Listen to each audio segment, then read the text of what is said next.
예, 우리 교회에 대해서 계속 배우고 있는데요. 오늘까지 이제 그 교회와 왜 교인이 되어야 되는가, 교인으로서 누리는 특권, 그리고 의무는 무엇인가 이런 것들을 마지막으로 살펴보고 이제 다음번 성경 공부 때부터는 이제 실제로 우리 신앙 고백의 내용들 이제 성경부터 들어가도록 하겠습니다. 우리가 교회에 대해서 살펴보았죠. 교회가 무엇인가, 하나님이 구원하신 백성들을 이 땅에 다 교회로 불러 모으셔서 함께 교회를 이루게 하시고 세상 백성들과 구별하며 살아가게 해주셨다. 특별히 이 땅의 교회는 하늘 교회와 연결이 되어 있다는 것을 여러분이 꼭 기억하셔야 돼요. 우리의 이름이 생명책에, 하늘나라의 생명책에 기록되어 있는 것처럼 이 땅의 교회의 교인 명부에도 우리의 이름이 기록되게 하셨고, 하늘 교회의 현실을 우리 천국 교회 들어가는 그날까지도 이미 속해는 있지만 이 땅의 교회를 통해 증거하게 하셨다는 것, 또 그래서 이 땅의 교회의 모든 사역은 예수님이 다스리시는 나라의 사역으로 다 이루어져야 된다는 것, 그리고 이 땅의 백성들은 예수님 나라에서 이제 나누게 될 교제를 서로 나누며 섬기며 살아가야 된다는 것을 우리가 살펴보았고요. 그래서 이 교회라는 걸 통해서 우리 구원의 현실이 공동체라는 것을 항상 알려주신다는 것, 우리의 성화도 이 공동체 한 몸에서 자라가게 하셨다는 것, 이런 것도 좀 살펴보았습니다. 그리고 이 교회를 통해 이제 우리가 계시록도 보고 하나님 성경 말씀을 보면 하나님이 이 땅에 교회를 세움으로써 이 세상과 자기 백성을 구별해 가시는 거예요. 하나님이 이 땅의 모든 사람들을, 모든 죄인 가운데 두 그룹으로 구별해 가신다는 거죠. 교회와 이 세상이에요. 하나님 나라와 사단의 나라. 그것을 이 땅에서는 교회와 이 세상 백성들로 구별해 가신다는 것을 꼭 기억할 필요가 있습니다. 그래서 여러분들이 교회에 속하여 교회 중심으로 살아가는 삶, 또 예배 중심으로 성도의 교제를 중심으로 살아가는 삶이 이 세상 죄인들에게서 구별되는 삶으로 부르심을 받았다는 것을 꼭 기억하셔야 되고요. 그런데 이 교회에 속하여 살아가게 하시려고, 이 세상에서 우리를 구별하여 교인이 되어 살아가게 하시려고 주신 이 뭐라 그럴까요? 방편들이 있죠. 그러니까 우리가 어떻게 그러면 하나님이 세상에서 구별하신 교회에 속하여 살아갈 수 있는가, 어떻게 이 세상 백성들에게서 우리를 구별하셨는가를 어떻게 증거하게 하셨죠? 두 가지예요. 첫 번째는 교회에 어떻게 들어오죠? 우리가 교인이 어떻게 되죠? 예, 첫 번째는 신앙 고백이에요. 그리고 두 번째는 뭐죠? 세례예요. 이 두 가지를 통해 하나님이 이 세상에서 자기 백성들을 구별하시고 교회 안에 들어와 살아가게 하시는 거죠. 신앙 고백도 한번 생각해 보세요. 누구든지 성령이 아니고서는 예수님을 주라 시인할 수 없다. 예수님도 신앙 고백을 요구하셨죠. 가이사랴 빌립보에서 제자들에게 너희는 나를 누구라 하느냐? 그때의 제자들 중에 베드로가 주는 그리스도시요 살아계신 하나님의 아들이십니다. 그때 예수님이 선포하신 것이 있어요. 이를 알게 하신 이는 혈육이 아니라 하나님 아버지시고 내가 이 반석 위에 내 교회를 세우겠다. 신앙 고백을 통해 교회를 세우십니다. 신앙 고백하는 성도를 통해. 그것이 세상에서 구별된 성도의 증거로 삼으시는 거예요. 그래서 여러분들도, 저와 여러분도 꼭 이것이 필요하다는 거죠. 지금 한명수 성도님 지금 세교인 성경 공부하고 계시거든요. 또 우리 홍에서 성도님도 하고 계시거든요. 이 신앙 고백을 올바로 하는 것을 통해 세상에서 구별된 하나님 백성으로 부르시기 때문에, 그래서 우리가 올바른 신앙 고백이 꼭 필요하다는 거예요. 그저 예수님 믿습니까? 하고 그냥 네 하면 들어오는 것이 아니라는 거죠. 올바른 신앙 고백을 위해서 여러 가지 것들을 배우고 함께 고백할 필요가 있는 거예요. 그래서 여기는 구별된 하나님 백성들이 모인 곳이라는 것을 증거해야 되고요. 또 하나 더 뭐죠? 신앙 고백과 더불어 바로 세례예요. 세례. 그래서 신앙 고백도 요구하여 교회를 세우시지만 땅 끝까지 복음을 전하고 세례를 주라. 세례를 통해 세상 백성들과 구별하시는 거예요. 근데 그 세례를 통해 구별하실 때 어른 성도는 신앙 고백과 함께 세례를 주게 하셨고, 그런데 거기에 포함되는 자들이 있다고 말씀드렸죠. 우리의 자녀들까지 세례를 줘서 하나님 백성된 표화인을 주시는 거예요. 그래서 자녀들을 이제 하나님 자녀들로 키우라는 것, 백성들로 키우라는 것, 우리에게 속한 우리 뭐라 그럴까요? 내 새끼가 아니라는 거죠. 하나님의 자녀라는 것을 분명히 기억하고 하나님이 맡겨주신 때까지 올바로 자녀들을 말씀 안에서 양육하고 믿음의 문제를 다뤄주고 하나님께로 인도하는 삶을 정말 예수님처럼 죽기까지 하라는 거예요. 그래서 우리에게 세례를 주어서 자녀들까지도 부르시는 것을 저와 여러분이 기억을 하셔야 됩니다. 그래서 신앙 고백과 세례로 이제 세상에서 구별하여 교회로 불러 살아가게 하시는 거죠. 이것을 우리가 지난 시간까지 살펴보았고요. 그래서 교회 안에서 이제 살아가게 하시는데 오늘은 이렇게 교회 안에서 살아가게 하실 때에 교회 안에서 교인이 된 자들만 누리는 특권이 있다는 거죠. 그리고 교인이 된 자들에게 명하시는 의무가 있다는 거예요. 이것을 분명히 우리가 기억할 필요가 있습니다. 제가 찾아온 내용들은 우리 정말 다 우리 개혁신앙에서 말씀하는 내용들이에요. 제 개인적인 소견이 아니고요. 이 내용을 우리가 함께 오늘 좀 살펴볼 텐데요. 교회에 속하여 교인이 된다는 것은 이름만 갖는 것이 아니라는 거죠. 그 교회에 속하여 교인으로서 누리는 특권이 있고 행사해야 될 의무와 책임이 함께 따라온다는 거예요. 저와 여러분이 이것을 다시 한번 기억할 필요가 있습니다. 하나님 집에 속한 자녀들, 자녀라면 우리도 자녀들만 누리는 특권이 있잖아요. 예? 그 특권이 있고 자녀들만 또 요구하는 그 의무와 책임이 있다고요. 그런 것처럼 하나님 집에 속한 자녀들도 똑같은 특권과 의무가 있다는 것을 기억해야 돼요. 그런데 또 우리는 그 둘 다를 별로 좋아하지 않고요. 특권만 좋아하죠. 의무가 있다는 것은 별로 생각하고 싶지 않아요. 근데 특권과 의무가 같이 있다는 것, 자녀이기 때문에 그래요. 이것을 꼭 기억하시기를 바라고요. 오늘 그 내용을 먼저 교인으로서 누리는 특권 9가지를 먼저 살펴보고 교인의 의무를 5가지로 좀 보도록 하겠습니다. 예, 슬라이드 한번 25번인 것 같아요. 예. 교인으로서 9가지 특권인데 먼저 처음 3가지를 우리가 한번 같이 읽어보도록 하겠습니다. 1번 한 몸으로 주님을 기쁘시게 함. 2번 장로들의 회에 돌봄을 받음. 3번 제자 훈련 및 양육. 예, 이 내용을 한번 살펴볼게요. 먼저 한 몸으로 주님을 기쁘시게 한다. 개인적으로 보다 내가 한 몸을 이루어 한 몸의 지체로서 주님을 이 교회로서 살아가는 삶을 주님이 가장 기뻐하신다는 거예요. 이것을 기억할 필요가 있습니다. 왜? 그것이 주님이 이루신 구원의 현실의 궁극적인 모습이기 때문에 그래요. 주님은 그저 개인적으로 하나 불러서 너 개인적으로 살아가라고 우리를 구원하신 것이 아니라는 거죠. 왜 몸이라고 하실까요? 몸이라는 것은 여러 지체가 있잖아요. 왜 성전이라고 하실까요? 성전에 여러 돌들이 있잖아요. 왜 왕국이라고 하실까요? 왕국 안에는 한 사람만 아니라 백성들이 함께 있거든요. 왜 가족이라고 하실까요? 그 가족은 한 사람만 아니라 온 형제자매들이 함께 모여 있거든요. 하늘나라의 현실을 보여줄 때 시편 133편 기억나시죠? 형제가 동거하여 교제를 나누는 것을 하나님이 가장 기뻐하시는 모습이라고 하세요. 오늘도 이 예배를 드릴 때 제가 아침에 예배 부르심에 말씀드렸지만 하나님이 구원하셔서 함께 가족을 모으신 이 자리를 바라보며 가장 기뻐하신다는 거죠. 손뼉을 치고 노래를 부르시며 그 기쁨을 이기지 못하여 하시며 그 현실을 개인적으로 누릴 수 있는 게 아니라는 거예요. 주님이 한 몸으로 부르신 자들이 한 몸의 교제를 나눌 때 주님을 기쁘시게 한다는 거죠. 그래서 저와 여러분이 주님을 기쁘시게 하는 한 가지 방법이 뭐냐?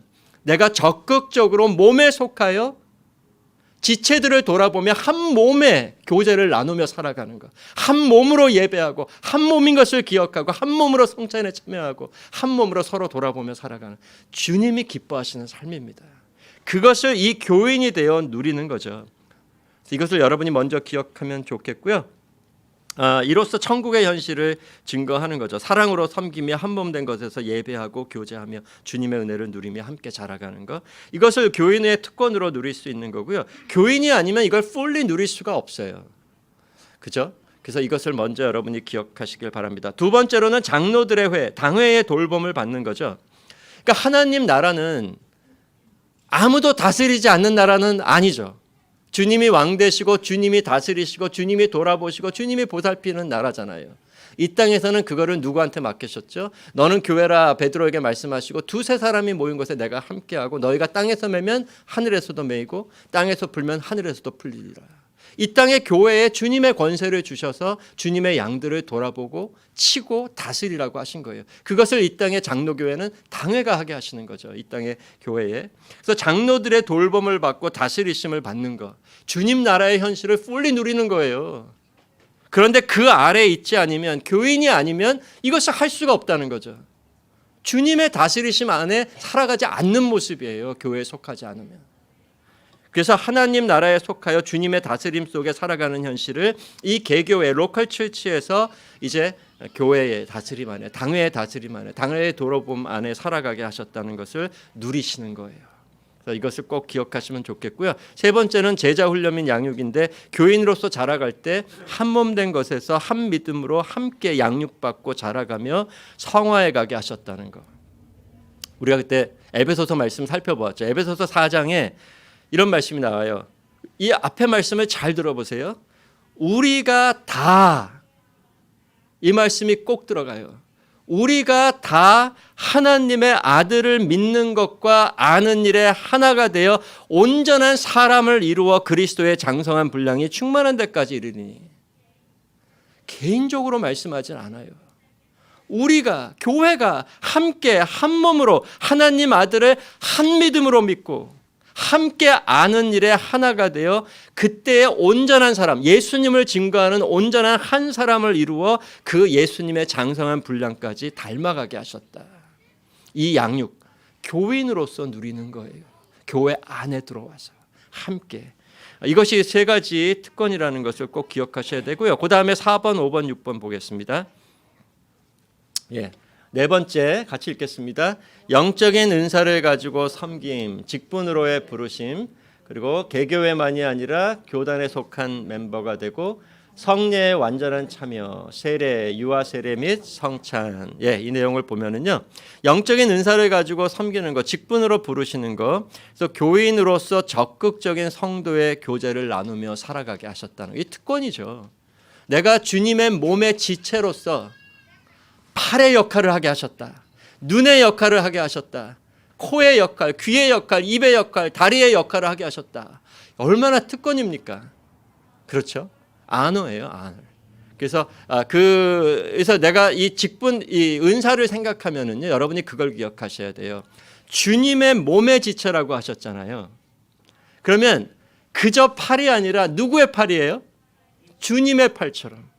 그저 눈이 아니라 주님의 눈이 하시듯, 그저 입이 아니라 주님의 입이 하시듯 주님의 지체를 증거하게 하셨다는 거죠. 그래서 여러분 한 분 한 분이 특권이에요.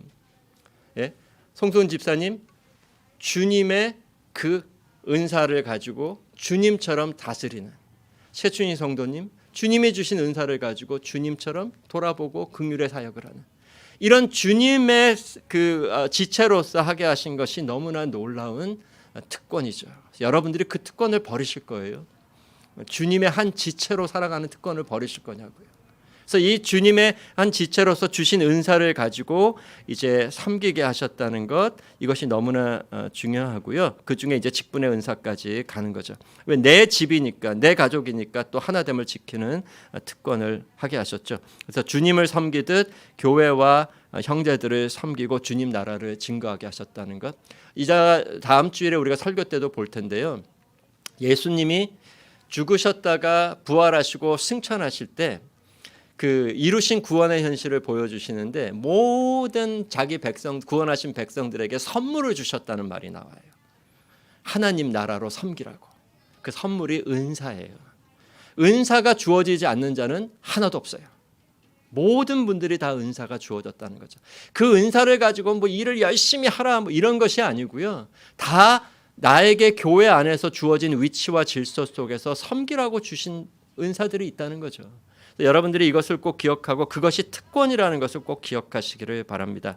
그리고 개교회만 아니라 노회와 교단에까지 속해 있죠. 여러분들이, 제가 그때 한번 말씀드렸죠. 오피시 교회에 가면 그분들이 항상 내 교회 할 때에는 우리 데오빌로 교회만 얘기하는 것이 아니라 OPC 교회를 얘기해요. OPC 교회를 마이 처치라고 그런다고요. 그러니까 여러분들의 속해 있는 교회가 데오빌로 장로교회뿐만 아니라 OPC 교회에 속해 계신 거죠. 전체 더 큰 한 몸의 이 교제 속으로 여러분이 들어와 계시다는 것을 꼭 기억하고요. OPC 교단에서 하는 모든 결정과 모든 그 신앙 고백과 이런 것들이 다 우리하고 하나로 연결되어 있다는 거예요. 저는 그게 너무 감사해요. 지금 뭐 교단은 있고 각 개교회가 자기네 멋대로 하는 그런 교단에 들어와 있지 않은 것이 너무 감사하다는 거죠. OPC 교단은 그것만큼은 분명해요. 그 안에서 하나됨을 지키고 한 신앙 고백과 또 한 교제를 나누며 하고 있죠. 그래서 이것을 여러분들이 꼭 기억하시고요. 천국의 현실을 개교에서부터 시작해서 전체 교단에서 누리게 하셨다는 것. 여러분이 그 큰 하나됨도 교인이 됨으로써 누리시는 거예요. 얼마나 감사합니까? 그래요. 그래서 저희가 찬송을 부를 때도 그 OPC 교단에서 만든 그 레드 힘노하고 이번에 그 시편 같은 것이 같이 들어가 있는 찬송을 불러요. 그 이유가 뭘까요? 다 같이 하나됨을 지키면서 찬송을 부르는 거예요. 우리가 이 지금 찬송가를 가지고 있잖아요.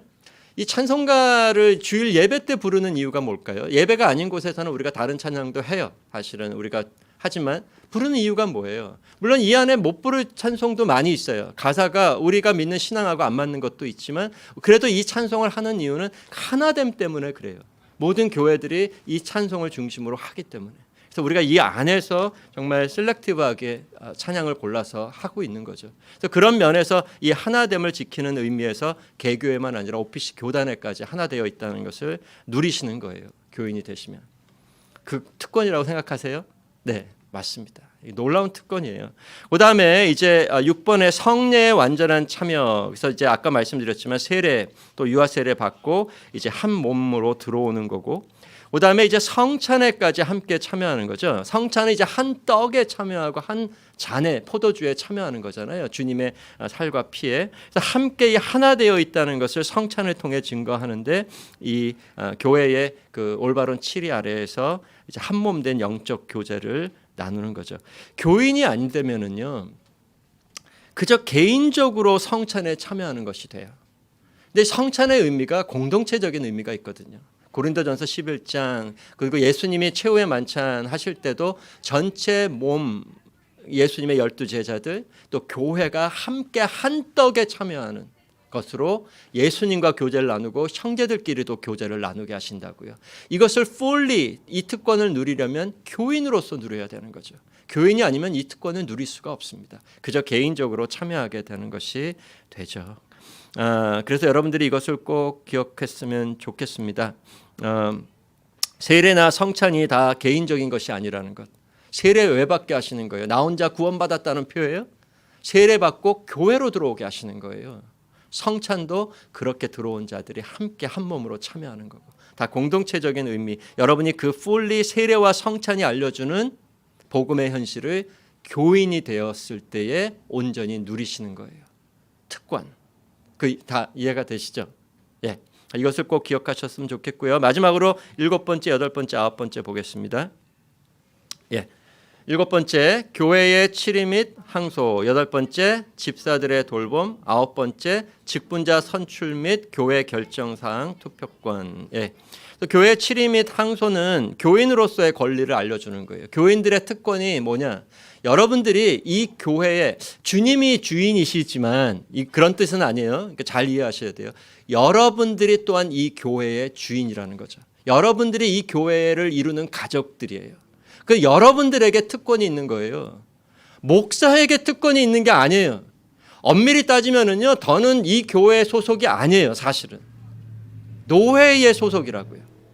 아니, 다 같이 한 교회인 건 맞죠. 그리고 저도 이 교회를 내 교회로 여기고 섬기고 건 맞지만 저에게는 어떤 투표권이 없어요. 여러분 이번에 직분자 뽑을 때 제가 한 표 행사 너무나 하고 싶었는데 못했어요. 그 특권이 없어요, 저한테는. 여러분들이 하는 거예요. 여러분들이 여러분들의 직분자를 뽑고 여러분들의 목사를 선출하고 여러분들이 다 하는 거예요. 여러분들이 이 교회의 모든 결정 사항을 예수님과 함께 예수님 안에서 하는 이런 모습들이라는 거죠. 그래서 여러분이 이걸 꼭 기억하시면 좋고요. 그리고 교회에 어떤 문제가 있을 때 아유 내가 이 교회가 아니면 딴 교회 가야지 이렇게 하시는 게 아니라는 거예요. 이 교회가 여러분의 가족이고 가정이기 때문에 문제가 있으면 항소를 하셔야 돼요. 당회에 문제가 있으면 노회로 가져가셔야 되고요. 노회에게 문제가 있으면 총회까지 가야 되는 거예요. 이 프랙티스가 힘들죠. 사실은 쉽지 않죠. 그냥 나 하나 조용히 하고 떠나면 그만. 그런데 그게 아니에요. 여러분 가족에게 그렇게 하실 거예요? 예전에 제가 그 말씀 한번 드린 적이 있어요. 그래서 이 상위 법정에 우리가 항상 소송을 할 수가 있는데 감사한 게 이 옵시 교회 안에서 제가 그런 걸 본 게 너무너무 감사했어요. 뭐냐 하면 그 어떤 교회가 있어요. 그 옛날에 그 오피스 교회 안에 그래도 가장 큰 교회 중에 하나였어요. 우린 가장 큰 교회가 몇 명일까요? 오피스 교회는 가장 그 당시만 해도 아마 전체 오피스에서 제일 컸을 거예요. 300명이었어요. 전체 오피스. 지금 우리 교회도 큰 교회에 속해요. 이 노회 안에서 두 손가락에 포함돼요.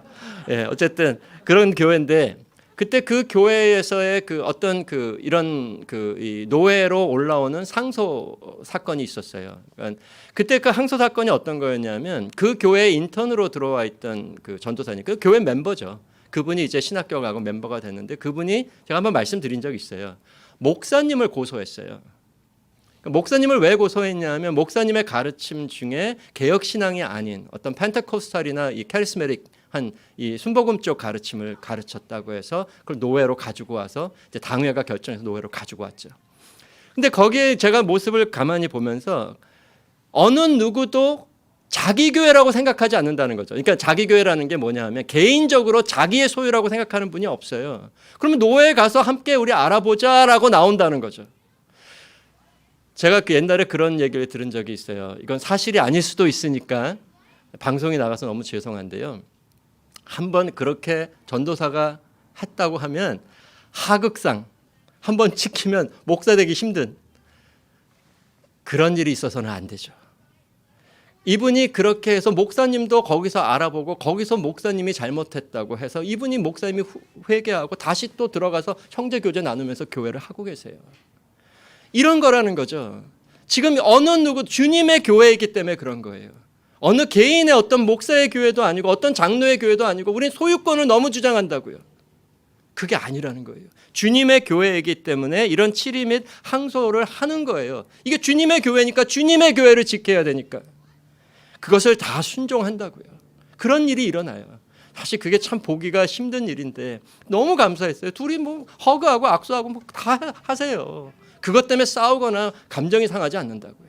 우리 말씀 알아보자. 더 가보자 하고 왜 주님의 교회를 지키는 거니까. 이것을 저와 여러분이 좀 기억하시면 좋겠습니다. 그래서 여러분도 홍 목사가 뭐 이상한 가르침을 가르치면 가만히 계시면 안 돼요. 이 교회가 아니면 안 되나? 그거는 여러분이 이 교회를 홍 목사 교회라고 생각하시는 거예요. 아니에요. 그렇게 되시면. 여러분이 지켜야 될 주님의 교회예요. 그렇기 때문에 여러분들이 직분자도 올바로 선출하고 여러분들이 기도하며 여러분의 교회를 지켜야 되는 거예요. 주님의 교회로. 이것을 꼭 기억하시기를 바랍니다. 그다음에 집사들의 돌봄. 이거는 이 집사들의 구제 사역의 첫 번째 대상은 교인이에요. 그렇다고 해서 힘든 이웃들을 돕지 않느냐? 그건 아니지만 우리가 성경에도 보면 믿음의 가정들에게서 먼저 할지니라라는 말이 나와요. 그래서 교인들부터 우리가 돌아보는 거예요. 그리고 나서 확장되는 거죠. 교인이 아닌 분들 또 주위의 이웃들까지. 이 원리는 성도 여러분에게도 해당이 돼요. 내가 내 교회의 가족들을 돌아보지 않고 그냥 밖에서만 다 잘 돌아보고 살아가는 것, 이것도 잘못된 거라는 거죠. 그래서 우리가 옛날에 왜 예수님이 그런 말씀하셨죠. 왜 고르반 해가지고 어떤 분이 하나님 앞에 바쳤다고 하지만 자기 가족들은 돌아보지 않았어. 믿음을 배반한 자라고 하셨죠. 우리도 그런 원리를 꼭 기억하실 필요가 있어요. 여러분들이 주님의 그 영광을 위해 주님의 뜻을 이루기 위해 이 모든 사랑의 사역 섬김을 하는데 교회 밖에서도 할 수 있지만 가장 먼저는 이 교회 안에서 이루어져야 된다는 거죠. 이게 무슨 우리 교회만 잘해보자 이건 뜻은 절대로 아니지만 이 가족부터 돌아보고 그 다음에 하는 거예요. 이런 그 원리들을 좀 기억하면 좋겠고요. 집사들의 돌봄도 마찬가지고 장로들의 사역도 마찬가지예요. 장로들의 다스리는 사역이 교인이 아닌 분들한테 어느 정도까지 교인처럼 할 수 있을까요? 제가 제 딸들에게 하는 거하고 다른 분들의 자식들에게 하는 거하고는 다르다고요. 그런 것처럼 마찬가지예요. 그래서 그렇게 하게 하셨다는 것을 좀 기억할 필요가 있습니다. 이거는 너무 이기적인 그런 말이 아니에요. 가까이 있는 것부터 돌아보고 확장해 가는 거죠. 그래서 그런 의미에서 집사들의 돌봄도 교인이 되셨을 때 더욱 잘 돌아보게 하셨다는 것도 기억할 필요가 있고요. 아까도 말씀드렸지만 직분자 선출 및 교회 결정사항 투표권도 이제 교회를 함께 세워가며 주님의 뜻을 이루는 것이 이제 교인들이 할 수 있다는 거. 여러분 교인 되신 분들이 이 교회를 지키는 거예요. 목사는 투표권이 없어요. 여러분들이 지키는 거예요. 여러분들이 세워가시는 거고 교회를 굳게 세우고 지켜가는 특권이에요. 여러분에게 있어요. 우리 다음 세대 준비해야죠. 어떻게 할 거예요? 이 특권을 행사하며 준비해 가는 거예요. 여러분들이 그 특권을 꼭 기억하셨으면 좋겠습니다. 이것이 이제 의무하고도 연결이 되거든요. 교인의 의무 5가지 좀 보도록 하겠습니다. 교인의 의무 5가지 사항이 있는데요. 이 교인의 의무는 이 교회가 여러분의 집이라는 거예요. 생각나세요? 그 하나님의 집에 충성된 아들 예수 그리스도를 생각하라고 하셨어요. 너희도 하나님의 집에 충성된 아들로 부르심을 받았다는 거죠. 그래서 여러분들도 하나님 집에 충성된 아들들로 부르심을 받았는데 그 집이 어디예요? 이 땅에서는 교회예요. 이 교회 안에서 여러분들이 여러분의 집을 위해, 집이라는 것은 가정이죠. 그래서 교인으로서 집에서 누리는 특권만 아니라 내 집을 위해 나에게 주신 책임과 의무를 다해야 된다는 거예요. 예수님 삶에 참여되어 교회 안에서 자기 소명을 깨달아야 돼요. 여러분, 소명이라는 거 있잖아요. 직분자만 소명이 있나요? 목사만 소명이 있어요? 아니에요. 이 집으로 하나님의 가정으로 부르신 모든 성도들에게 다 소명을 주셨어요. 큰딸, 작은딸, 큰아들, 작은아들 다 소명이 있다는 거예요. 여러분들이 소명을 다른 데서 찾지 마세요. 이 교회 안에서 찾으세요. 이 교회 안에서 여러분에게 은사를 주시고 부르시는 소명들이 있다고요. 그걸 찾고 그걸 위해서 기도하셔야 돼요. 그게 여러분이 해야 될 의무의 삶이라는 거죠. 자기 소명을 깨닫고 살아가는 거예요. 그래서 하나님의 집에 충성된 아들이신 예수님의 삶으로 가는 거죠. 첫 번째 소명, 첫 번째 의무는 무엇인가? 사도행전 2장 42절 같이 읽겠습니다. 저희가 사도의 가르침을 받아 서로 교제하며 떡을 떼며 기도하기를 전혀 심쓰니라. 이게 첫 번째 우리가 행사해야 될 의무예요. 뭘 부지런히 사용하라는 거예요? 은혜의 방편.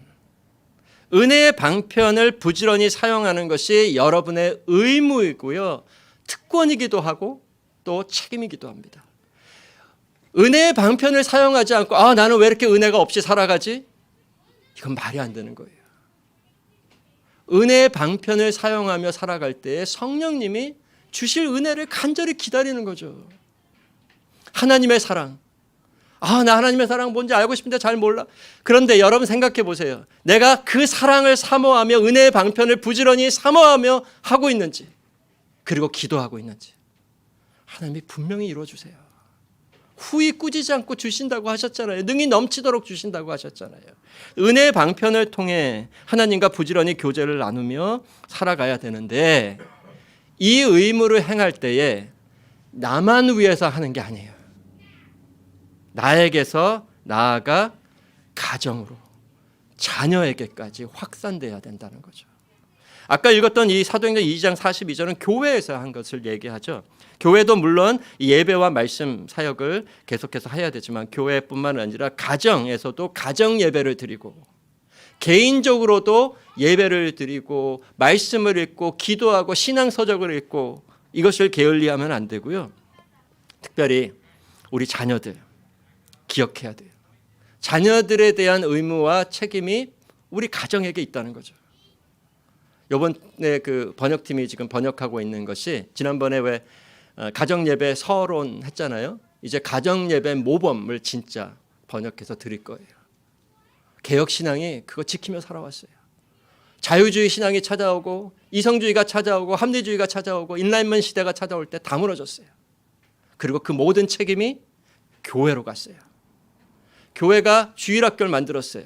목적은 뭐였다고요? 안 믿는 자녀들이 오고 또 그 안 믿는 자녀들을 더 모으기 위해 가정에서 배울 수 없는 자들, 교회가 성경 공부를 열어준 거죠. 그러다 보니까 부모들이 가정에서 책임을 다 져버렸어요. 가정에서 말씀을 가르치고 그 아이들의 신앙 문제를 다뤄주고 정말 이 아이들이 뭘 생각하고 있는가 계속 대화 나누고 믿음의 친구로 아이들과 교제를 나누고 이런 것들이 다 사라졌어요. 교회가 해야 되는 거고 가정에서는 그저 가정 아니면 세상 부모처럼 그러다 보니까 가정까지 다 무너졌죠. 그 의무와 책임을 버린 거예요. 얼마 지나지 않았어요. 왜 교회가 우리 자녀들을 이렇게 잃어가고 있는가? 돌아볼 필요가 있다는 거죠. 교회 책임도 있죠. 그러나 가정이 시작점입니다. 가정이 이걸 안 하면은요, 교회는 앞으로 더 무너질 거예요. 교회가 다 망할 겁니다. 이 구약에서 이스라엘 백성들한테 보여주셨어요. 이스라엘 백성들의 자녀들 말씀으로 가르치지 않았죠. 그 아이들이 자라서 하나님의 교회를 섬기지 않았죠. 가나안 땅에서 쫓겨나서 바벨론 땅으로 이방 땅으로 끌려갔어요. 지금도 늦지 않았다는 거죠. 우리가 회개하며 아이들을 위해 기도하며 정말 지혜롭게 강권하지 않고 믿음의 본이 되어 얼마나 예배와 신앙생활과 교회에 속한 삶이 즐거운가를 본으로 보여주며 이끌어가는 거죠. 오래 참음으로. 주님이 우리를 이끌어 가실 때 강권하세요? 막 꺾으세요? 막 치시고? 아니에요. 오래 참으심으로 정말 오랜 시간을 거쳐 우리를 이끌어 가시는 것처럼 우리도 이렇게 포기하지 않고 끝까지 가야 된다는 거예요. 이것이 교인의 의무라는 것도 여러분이 기억하시면 좋겠습니다. 두 번째, 히브리서 10장 24절에서 25절 같이 읽겠습니다. 서로 돌아보아 사랑과 선행을 격려하며 모이기를 패하는 어떤 사람들의 습관과 같이 하지 말고 오직 권하여 그날이 가까움을 볼수록 더욱 그리하자.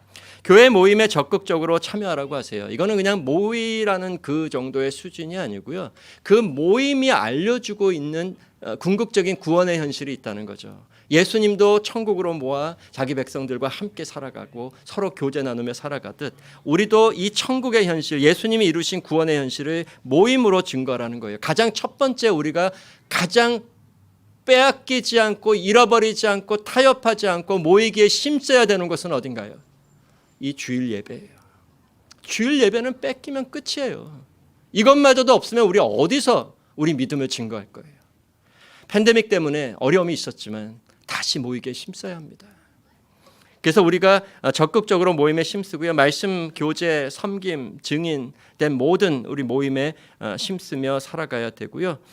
예배에서 누리는 하나님과의 사랑의 교제가 먼저 있어야 되고 거기서부터 모든 성도의 모임의 교제가 있어야 된다는 거죠. 저희 교회가 하나도 말씀의 모임을 버린 것이 없어요.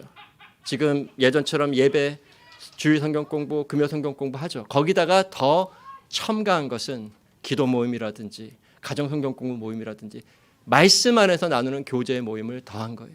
여러분 사실은 몇 개 안 돼요. 무슨 교회가 프로그램 위주로 가서 뭐 어떻게 사람들을 그런 목적이 아니에요. 여러분들도 여러분의 입술로 나누는 교제가 필요하다는 거죠. 그래서 남성도 모임, 여성도 모임도 있고 이런 교제에 여러분들이 더욱더욱 힘쓰면서 자라가기를 바랍니다. 여러분들이 그 의무와 책임을 다할 때 여러분들의 영적인 유익에도 가장 큰 도움이 되는 거죠. 그리고 이것을 꼭 기억하시기 바라고요. 에베소서 4장 11절에서 12절 같이 읽겠습니다. 그가 혹은 사도로 혹은 선지자로 혹은 복음 전하는 자로 혹은 목사와 교사로 주셨으니 이는 성도를 온전케 하며 봉사의 일을 하게 하며 그리스도의 몸을 세우려 하심이라. 우리가 다 하나님의 아들을 믿는 것과 아는 일에 하나가 되어 온전한 사람을 이루어 그리스도의 장성한 분량이 충만한 데까지 이르리니. 여기 보면 이제 각자에게 주신 은사를 가지고 적극적으로 섬기는 것, 이것이 특권이기도 하지만 의무이기도 하다는 것. 그래서 교회 안에서 우리의 부르심과 소명과 은사를 찾으라고 하십니다. 그래서 온몸이 건강하게 자라갈 때에 우리 각 성도도 건강하게 자라간다는 것, 이것이 의무에게도 속한다는 것을 꼭 기억하시고요. 그다음에 네 번째, 고린도전서 16장 2절 같이 읽겠습니다. 매 주일 첫날에 너희 각 사람이 일을 얻은 대로 저축하여 두어서 내가 갈 때에 연보를 하지 않게 하라. 그래서 이제 매 주일 첫날이면은 매주 첫날은 주일이죠. 주일에 모일 때마다 예배할 때마다 헌금을 하라는 그 내용이에요. 그래서 헌금이 교인의 의무인데 우리가 이제 헌금에 대해서는 이제 앞으로 좀 배울 거예요. 저희가 세교인 성경 공부할 때 헌금에 대해서 배웠죠. 예수님의 삶을 이제 헌금으로 우리는 원리로 삼고 있다. 그래서 예배의 한 부분이라는 것을 꼭 기억할 필요가 있습니다. 왜 개혁신앙이 예배의 속에 헌금을 예배의 요소로 넣었을까라는 걸 기억할 필요가 있어요. 요새는 헌금이 너무 잘못 가르쳐지고 잘못 사용되니까 헌금의 시읒자만 나와도 뭐 이상한 거 뭐 또 얘기하는 거 아니야? 이렇게 된다고요. 절대로 아니에요. 헌금은 예배의 가장 중요한 부분입니다. 이것이 올바로 가르쳐야 되고 올바로 성도들이 행사해야 될 의무라는 거죠. 그리고 이 헌금은 꼭 재물만 가지고 얘기하는 것은 아니라는 거죠. 우리의 모든 시간, 마음, 은사, 기도 등을 가지고 하나님께 그리고 형제들에게 나를 드리며 살아가는 거예요. 그리고 형제들의 필요를 채워주고. 영어로 이런 말이 있어요. Cheerful worshipper가 cheerful giver. 연결되어 있다는 거예요. 헌금은 예배의 축소판이에요. 내가 cheerful하게 giving하는, 기쁘고 즐겁게 바치는 삶이 기쁘고 즐겁게 하나님을 예배하는 삶과 연결되어 있다는 거죠. 그래서 이것을 꼭 기억하시고요. 헌금도 우리 교인의 의무라는 것을 꼭 기억하시기 바랍니다. 마지막으로 데살로니가 전서 2장 12절 같이 읽겠습니다. 이는 너희를 부르사 자기 나라와 영광에 이르게 하시는 하나님께 합당히 행하게 하려 하심이라. 교회 안에서뿐만 아니라 교회 밖에서도 주님 나라에 합당한 삶을 살아가라고 하세요. 그래서 교회 안에서는 가장 거룩한데 나가면 완전히 욕먹는 그런 소리를 듣는 것보다 교회 안 그러면 예수님의 이름이 교회 다니는 사람들이 왜 다 저래 뭐 이런 소리 들을 거 아니에요. 나가서도 예수님을 잘 증거하는 삶을 살아가라고 하십니다. 자, 이제 교인 서약까지만 보고 마칠게요. 교인 서약 여러분 아시죠? 교인 서약 5개 하셨죠? 교인 서약이 왜 중요한가? 교인 서약을 해야 되는 이유는 예수님이 말씀하셨어요. 하나님과 사람 앞에서 예수 그리스도를 시인하면 나도 하나님과 사람 앞에서 너희를 시인하겠다고 하셨죠. 그래서 우리가 꼭 예배 시에 교인 서약을 하는 건데 이 교인 서약이 우리가 5가지가 나와요. 오피시 교인 서약은. 근데 이 교인 서약이 뭐하고 연결되어 있는가? 예수님이 나중에 베드로를 교회로 세우신 후에 베드로가 예수님을 3번이나 부인한 후에 부활하신 후에 다시 찾아오셨죠. 그때 베드로에게 서약을 하게 하세요. 시인하게 하신다고요. 뭘 물으셨죠? 너가 나를 사랑하느냐? 베드로가 3번이나 시인하고 서약합니다. 내가 주를 사랑하나이다. 내가 주를 사랑하나이다. 주께서 모든 것을 아시오매 내가 주를 사랑하시는 줄 주께서 아시나이다. 3번이나 서약해요. 주님의 은혜를 붙들고. 사실은 우리가 5가지 서약이지만 그 서약이에요. 여러분들이 하나님과 교회 앞에서 이 5가지를 서약하셨던 말씀에 관해 예수님에 관해 삼위일체 궁극적으로는 내가 이 말씀이 알려주는 주님과 하나님을 사랑합니다라는 서약을 하게 하시는 거예요. 주님의 은혜를 붙들고. 이 내용을 우리 한 가지씩만 보고 지나가도록 하겠습니다. 그리고 마칠게요. 1번 같이 읽겠습니다. 신구약 성경이 하나님의 말씀이며 또한 성경에 있는 구원의 교리가 유일하고 참되고 완전한 구원의 교리인 것을 믿으십니까? 말씀에 대해서 믿는 거죠. 2번째, 하나님은 오직 한 분이신 살아계시고 참되신 하나님이시며 영원 전부터 구별되시는 삼위로 존재하시는데 성부, 성자, 성령 하나님이시며 이 삼위께서 본질이 같으시고 영광과 권능이 동등하시며 예수 그리스도께서는 육신으로 오신 성자 하나님이심을 믿습니까? 삼위일체 하나님에 관해서 예수님에 관해서 고백하는 거고요. 3번째, 하나님 앞에서 겸손하게 자신의 죄성을 미워하고 회개하며 구원을 위해 자기 자신을 신뢰하는 것이 아니라 오직 예수 그리스도만 신뢰해야 함을 고백하십니까? 그 다음에 우리의 삶을 고백하는 거죠. 4번째, 예수 그리스도께서 자신의 절대 주님이신 것을 인정하며 하나님의 은혜에 의지하여 성도님의 모든 것을 바쳐 하나님을 섬기며 세상을 버리고 마귀를 대적하며 죄의 행실과 정욕을 죽이고 경건한 삶을 할 것을 약속하십니까? 회개와 믿음의 삶 그리고 그 열매로 순종하는 삶 이제 맹세하는 거죠. 마지막 5번째, 이 교회의 예배와 모임에 신실하게 참여하며 주 안에서 교회의 다스림에 복종하며 교린의 삶에 태만이나 잘못이 있음이 발견되었을 때에 교회의 치리에 순종하시기로 약속하십니까? 교회에 속하여 교회 중심으로 살아가기를 약속하십니까? 여기까지 말씀부터 삼위 하나님, 우리의 삶, 주님을 주님으로 인정하는 삶, 교회에 속하여 살아가는 삶까지가 다 어떤 고백이라고요? 너가 나를 사랑하느냐에 대한 주님, 내가 주님을 사랑합니다에 대한 서약이라는 거죠. 주님을 사랑할 때 여러분 주님 사랑 어떻게 증거하실 거예요? 이것을 믿고 이 중심으로 살아가는 거죠. 그래서 서약하는 거, 이 서약조차도 주님의 은혜에 맡기는 겁니다. 예, 이것을 꼭 기억하시고요. 이제 다음 시간부터 이제 이 서약 안에서 우리가 이제 세부적으로 성경에 대해 삼위일체, 예수님, 죄와 칭의, 칼빈주의 5대 교리, 교회, 성례, 세례와 성찬, 헌금과 기도, 그다음에 주일과 예배 등에 대해서 이제 하나씩 배워가도록 하겠습니다. 예, 질문은 끝나고 개인적으로 하도록 할게요. 기도하고 마치겠습니다.